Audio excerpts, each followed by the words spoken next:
Hi everyone, welcome back to our channel Suman সহেলি রান্নাঘর।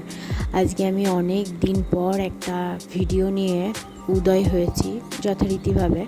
তো আমার সবসময় ভিডিও বানাতে সময় পাই না, মাঝে মধ্যে বানাই আর তখন আমি এডিট করে সেটা ছাড়ি। তো এই নিয়ে আর আমি কিছু বলতে চাই না, এটা একদমই খুব লজ্জাকর বিষয়। যাই হোক, আজকের এই ভিডিওটা অবশ্যই তাদের জন্য যারা ওয়েট গেইন করতে চাও। এটা একটা ছাতুর স্মুদি। এটা বানানোর জন্য ফার্স্টে একটা মিক্সিং জারে একটা কলা, 4টা খেজুর, 4টা কাজু বাদাম, 1 চামচ চিনি, 3 চামচ ছাতু আর 1 কাপ উষ্ণ গরম দুধ নিয়ে ব্লেন্ড করে নিলেই হয়ে যাবে একটা সুন্দর, খুব সহজেই ইয়াম্মি অ্যান্ড টেস্টি স্মুদি, যেটা বানানো খুবই সোজা।